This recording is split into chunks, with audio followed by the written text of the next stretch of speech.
Okay, thank you, Lucy. Slave driver. I think I'm very easy on all of you, not very hard. It should be harder still. All right, okay, now, basically, just let me tell you a little bit as to how all this came about, all right? To some of you, you already know me, especially if you have been with the play-by-ear company. If you are the first time you're seeing me, all right? This will be a surprise for most of you, all right? Up till 1996, okay? Up till 1996, that's a long time ago, 13 years, all right? Up to 1996, I was actually a school teacher, all right? I was a school teacher. I taught kids, teenagers, secondary kids, all right? And then after that, I transferred to primary, where I taught music for primary kids, standard 1 to standard 6, all right? And this is where the trouble began.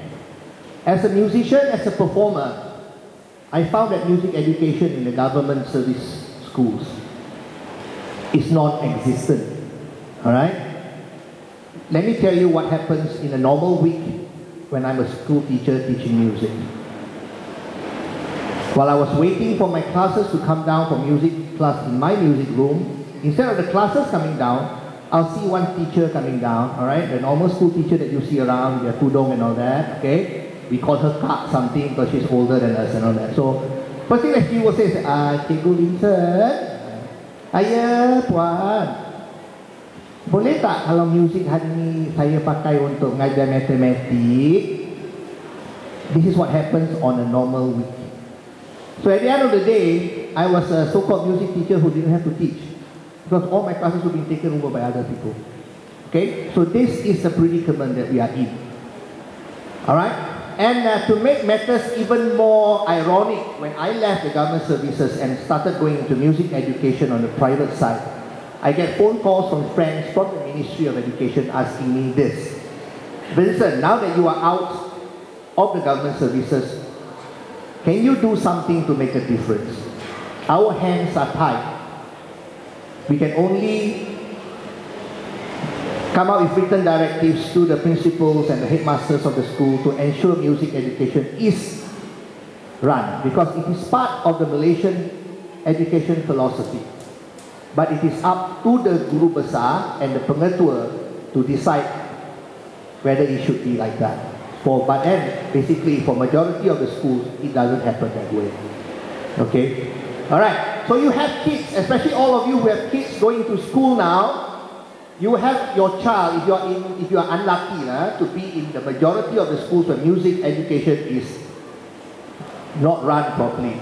You have a child who loves music, goes in from standard 1 up to standard 6, goes out knowing nothing. So in the end, the only way he or she can learn music is try to learn it on their own or go for private lessons. And that to me is a waste. Alright? Okay? So basically this is what happens. This is what I'm doing, answering the call of my friends who are still in the Ministry of Education, giving back to the new generation. Okay, if you see all my people walking around, they are wearing black. Alright, you see the word MMRM there. Okay, MMRM is actually a hodgepodge of association of musicians coming together who share the same vision and goal as I do. Give back to the younger generation what we know, what we have experienced over the years before our time is up. And over the past 2 years, Jerry can stand up? Jerry is one of our clinicians today. Stand up.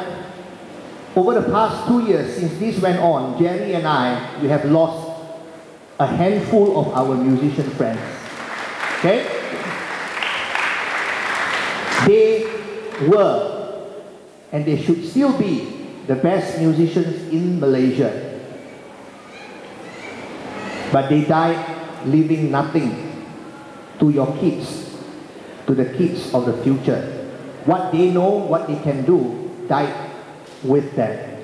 So this is basically what we are doing. We are here to tell you that we have very, very good musicians locally who share the same goal, who would come together with me to help run this kind of program for all of you. Okay? And all the 4 clinicians you'll be seeing today, some of them have been in the business for a very, very long time. Some of them are very new, but still willing to help. Alright?